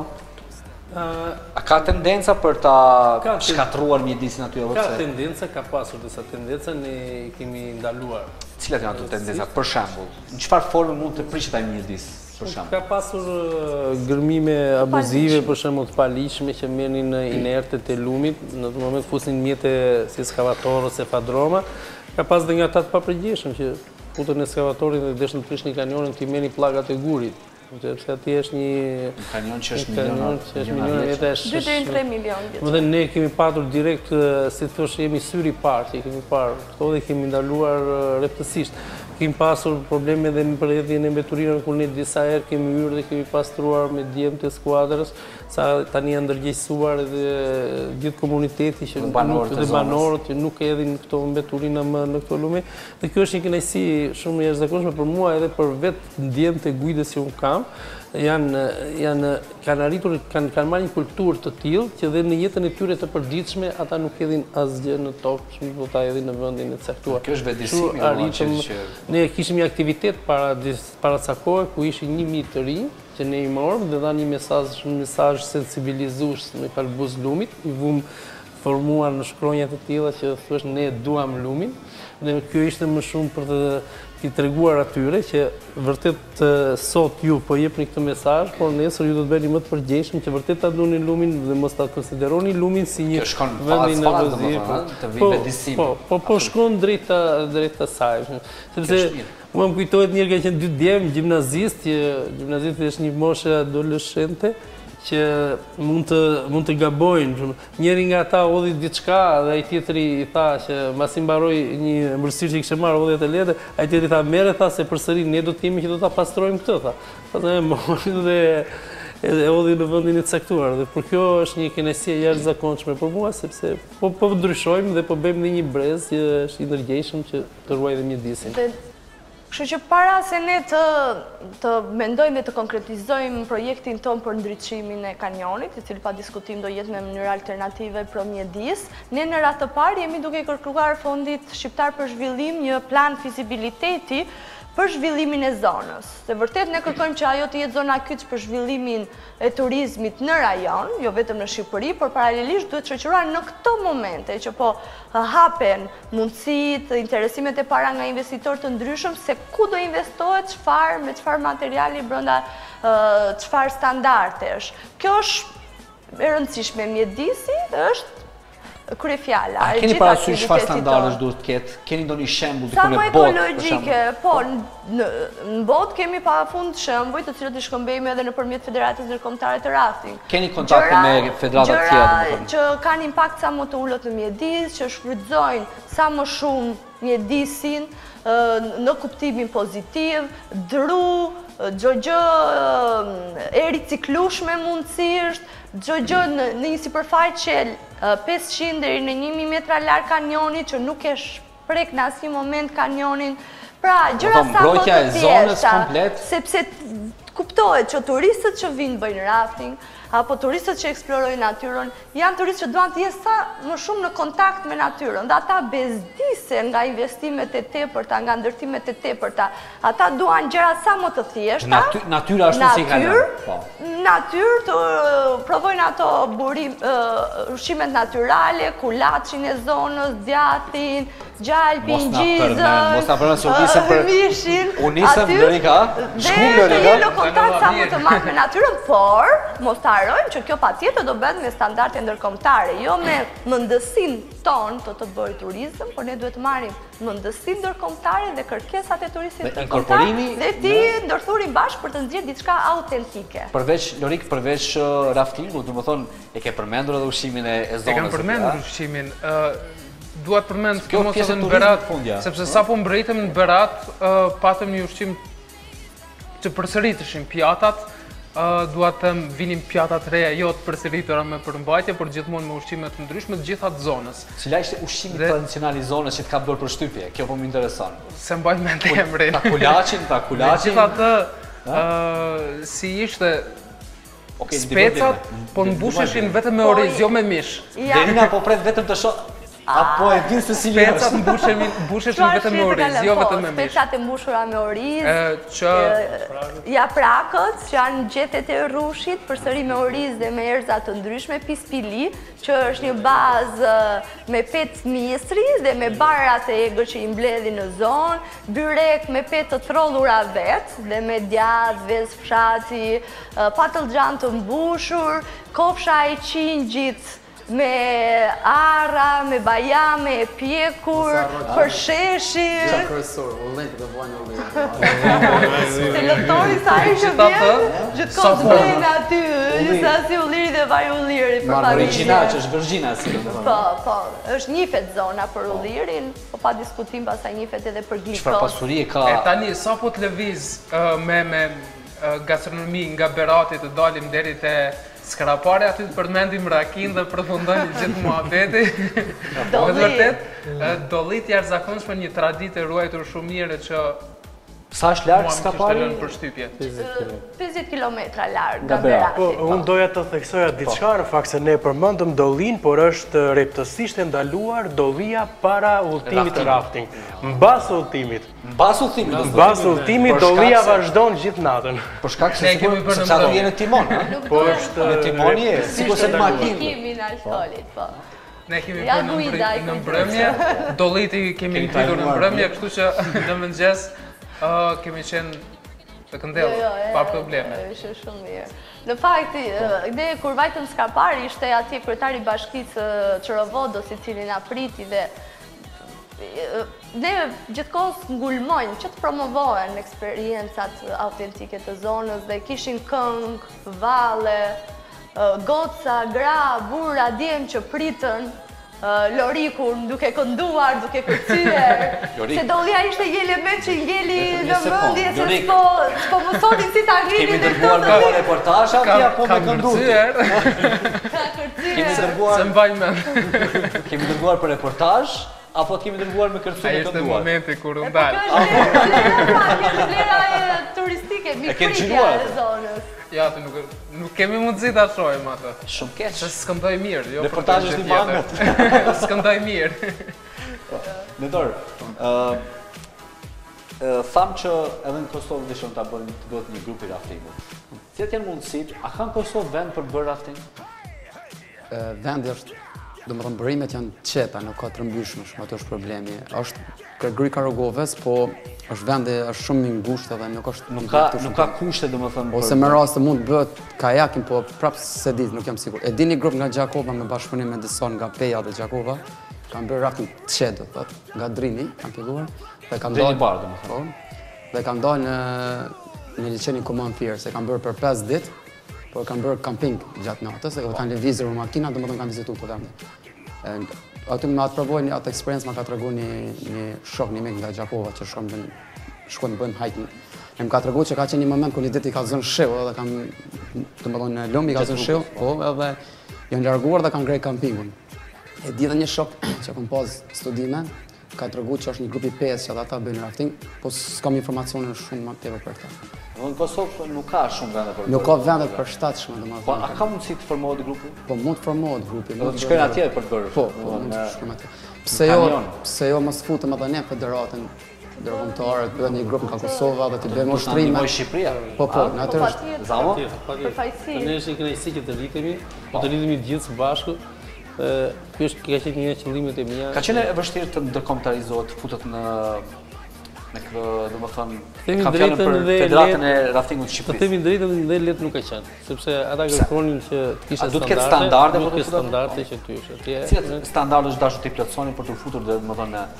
Domethënë, përpara një herë, rreth parë janë bërë njerëzore të pjesëmarrësve që marrin ekipe të ndryshme, që mos të jetë vetëm një ekip, shumë të jetë goxha i hapur i populluar. Ne jemi munduar që të ndajmë në disa qytete dhe të formojmë grupet dhe të bashkoheshim. Sa qytete keni të shpërndarë? Ne kemi të shpërndarë rreth në një 5 qytete të Shqipërisë, që kanë skuadrat e tyre. Berati, Durrësi, Përmeti, Skëpari, që janë në Tiranë kemi, por janë gjithmonë në ombrellën e mbrojtjes së Federatës Shqiptare të Rafting, që i kontrollon. Ne, Blerina ka ndjekur shumë mirë për të hap pas hapi, për ne që të bëshim pjesë e Federatës ndërkombëtare, të ishim të drejta të plota, të njiheshim nga ata. Cili vit jeni bërë anë? Dhe në fakt sfida më e madhe patjetër ka qenë vonë, sepse duhet në radhë të parë të përgatitej kuadri ligjor. Rafting nuk ka pas ekzistuar si koncept në shoqërinë shqiptare, në ligjet, në rregullat, kështu që është dashur iniciatimi ynë, i mbështetur dhe me urdhër të Ministrisë së Turizmit, Kulturës, Rinisë dhe Sporteve, të cilët bën të mundur krijimin e Federatës Shqiptare pasi ishin hartuar gjithë rregullore teknike dhe ligjore për këtë gjë. Dhe ne bëm aplikimin duke shoqëruar së bashku me bazën teknike, bazën materiale dhe me burimet njerëzore, grupet e formuara, guida turistike dhe sportive, për të pranuar si antar me drejta të plota në Federatën Ndërkombëtare të Rafting, apo për të qenë antar të Komitetit Olimpik Kombëtar Shqiptar. Çfarë të mirë është ka sjellur ky antarësim, Zamo, domethënë? Para që gjë kryesore për ne ky antarësim, e mira kryesore është që u futëm në njohjen dhe në njohjen e gjithë vendeve të botës, që tani e dinë që dhe në Shqipëri ka lumenj që dhe bëhet rafting. Triqet vëmendjet e këtyre. Kemi pasur shërbime me ndonjë federatë? Po, kemi pasur. Ne kemi disa binjakëzime i quajmë ne. Kemi si me Sloveninë, kemi me Italinë, kemi me Austrinë. Dhe ju keni qenë atje? Po, kemi qenë atje. Ke bërë dhe më rafting edhe atje? Kemi me Rumaninë, me Bullgarinë, që vinë nga gjithë këto vende. Ne kemi pritur, kemi edhe ta na presin kur shkojmë atje, dhe shkëmbejmë eksperiencat.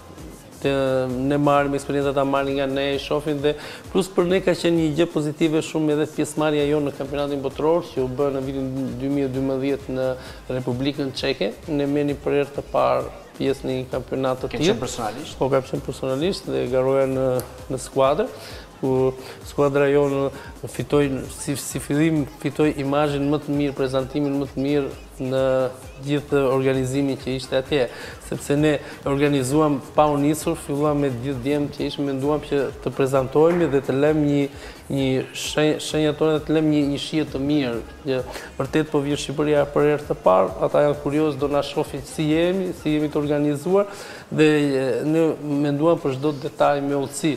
Ka qenë një diçka shumë e bukur që ne gjë e parë kur sa shkuam atje, kemi shpalosur flamurin shqiptar që ishte 60 metër katror i madh, në qendër ku bësh ai organizim, aty ishim edhe ne me atë kampinget tonë, ishin rreth 20 shtete që ishin atje. Dhe hapi dytë ishte që ne morëm një DJ nga Shqipëria me bokset gjatë mëdha dhe fillonim çdo pasdite në muzikë shqip, vetëm nga ajo. Dhe ishte atje shifje të gjithë në komësi të ndryshme që kërcenin. Para të më kujtohet ka qenë tushqit që erdhen, na përkranë, pastaj erdhen brazilianë, të erdhen gjithë. Ata që kanë dëshirë të vallëzojnë. Po kërcenin dhe nuk ishte më bukur. Imagjino të kërceti një norvegjez atje, ishte edhe një japonez dhe kur kishte kënga që thoshin Xhamadani via via, ata na ndiqnin neve. Japonez, thonin Xhamadani via via. E kanë kënduar atje. Dhe të gjithë bënin tifo për Shqipërinë. Kur ne ishim në gara. Keni qenë ju atje, po? Po, ke qenë dhe Marcel. Të gjithë bënin tifo, nuk e dim, se po afroheshin U bashkuarmi ne që kërcenim, na panë që ishim goxha persona të shoqërueshëm dhe ne ata na dhan krah, kur ne bënim garat ata na përkranin, sepse skuadroni ishte e vogël. Ishim përbërë rreth 10 persona, kurse ata kishin shumë grupe zinxhir me për të skuadrave dhe ne kishim nevojë edhe për mbështetje pak për tifozlik, për shembull, sepse ne shkuam në kaçën e ekipeve më të forta për një garë kok më kok, që ishin 3 disiplina, në një nga disiplinat ne arritëm që të kishim këtë sukses. Aty ishte në nivelin e 3 që vinte. Do të thonë pak me në, po ishte më shumë teknik, ishte kohë që ti duhet të kapje, nëndë ishte një lumë artificial që ta e kishin bërë. Dhe një sukses jonë i jashtëzakonshëm ishte sepse ne eliminuam në garën kok më kok Italinë, që Italia ishte një nga skuadrat shumë të forta dhe ka një historisht traditë shumë më të madhe. Pam edhe kënaqësinë tonë më të madhe ishte që ne kaluam edhe ekipin pa patur ngjyra të tilla nacionaliste, por kaluam Serbinë, ishte një kënaqësi që ne kaluam kaçë ata ngelën në gjatë. A ka pasur ekipe që kanë ardhur, domethënë, të huaja që kanë bërë rafting tek ne në Shqipëri? Pse është e rëndësishme që të mbështetin dhe të zhvillohen sportet? Sepse sportistët janë ambasadorët e vërtetë të Shqipërisë nëpër këto evente ndërkombëtare. Dhe pse ne gjithçka kështu ndodh. Edhe ne patëm një prezantim të mirë, prezantuam kulturën tonë, prezantuam informacion në lidhje me Shqipërinë, në projektor të mati e prim imazhet të Shqipërisë, kishim marrë broshura, shoqëruar me këngën, kishim marrë pak raki nga kantina Çopu, domethënë ishin shumë elementë që ne i prezantuam aty dhe u pranuan dhe u mbështetën më pas nga gjithë këto. Kështu që direkt pas pjesëmarrjes sonë kemi pasur 10 shtete, 10 përfaqësi të shteteve të ndryshme që vinin në Shqipëri dhe rinin 2 javë.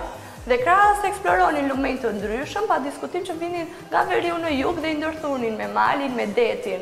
Pra është një përfaqësim i imazhit të Shqipërisë, por ajo që ne synojmë është që të mbajmë vitin që vjen Kupën e Europës në Shqipëri. Dhe po punojmë fort që të krijojmë gjithë infrastrukturën e nevojshme sportive dhe turistike për të pritur.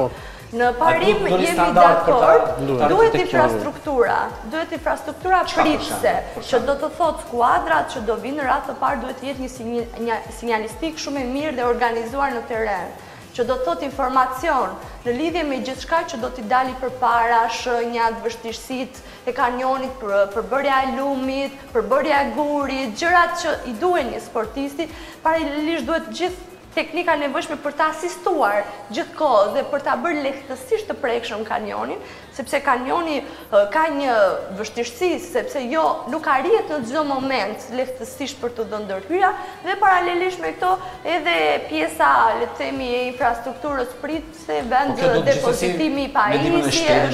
Patjetër me mbështetjen e shtetit, sepse federata deri këtu mund të shkojë, prezanton Shqipërinë një vend të qëndrueshëm në mes të Europës, jep garancitë e saj, lidhet dhe krijon lidhje dhe mundësira që gjithë shtetet e Europës të vinë në Shqipëri në skrapar dhe të përfaqësojnë aty vendin e tyre, por është pjesa e shtetit dhe Ministrisë së Arsimit dhe Sportit dhe ministrive të tjera të linjës, të cilat duhet të bashkëpunojnë për të krijuar një terren sa më mikpritës, që gjithë ky organizim që të bëjmë të shërbejë për mirë dhe të sjellë organizime të tjera, dhe pse jo një kampionat botror të rafting të zhvilluar në Shqipëri, dhe gjitha mundësitë janë dhe hapësirat janë.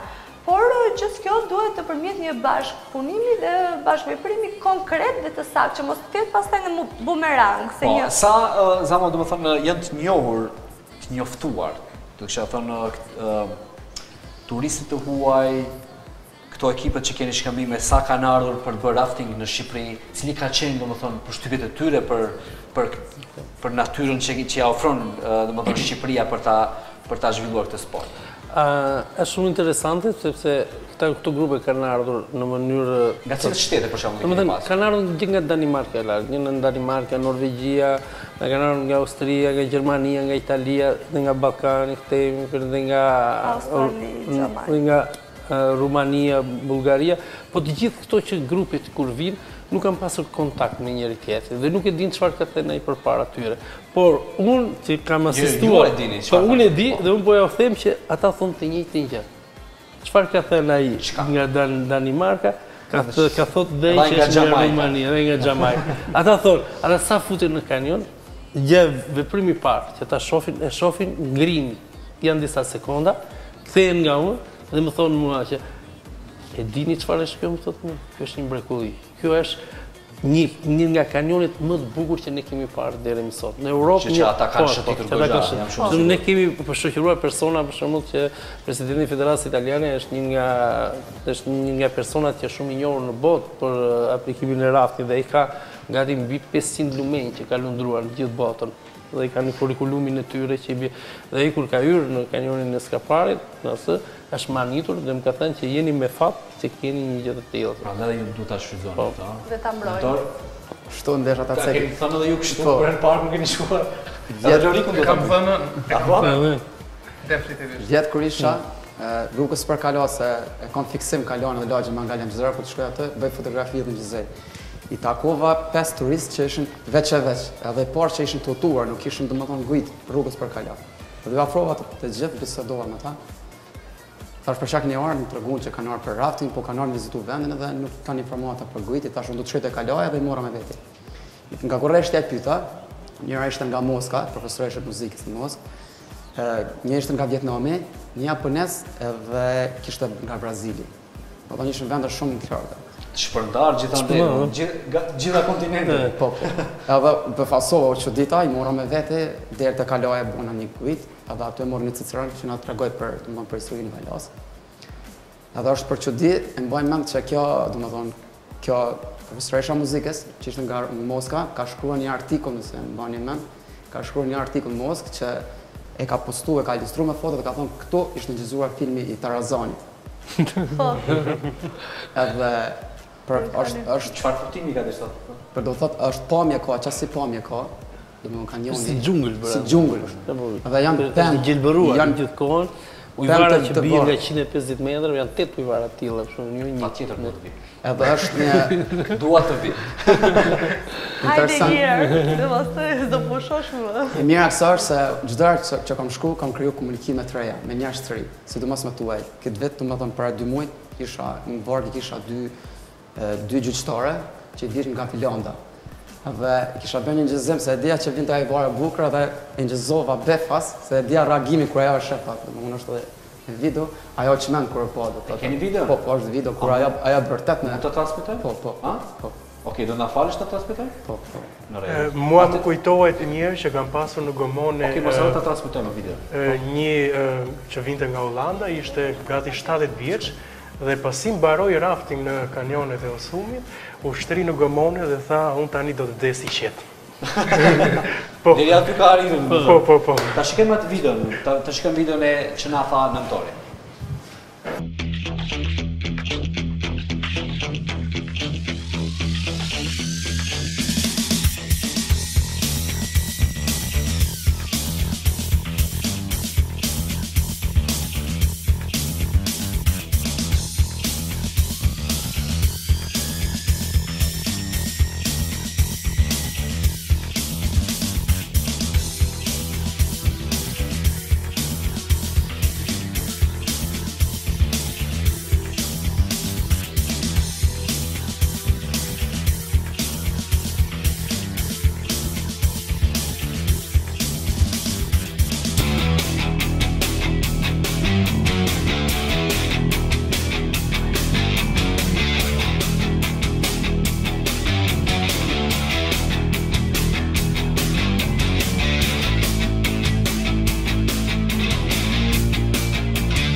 Tini from Finland. This is amazing! Tini from Finland, I'm having fun!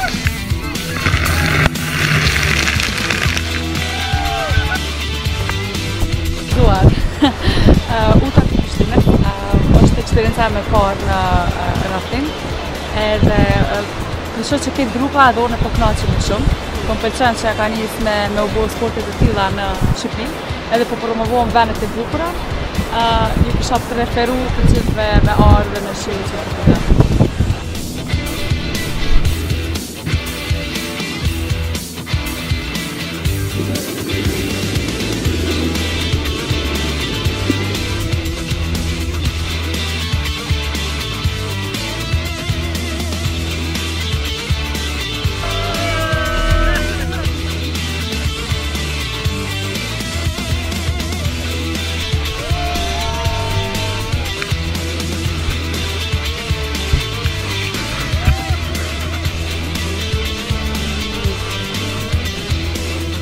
Kjo ishin pamjet që na tha domethënë edhe mentori e shkuat, të ndruar shikues, reagimin e turistës kur ka parë domethënë kanionin apo? Ujvarin, Ujvarin. Po.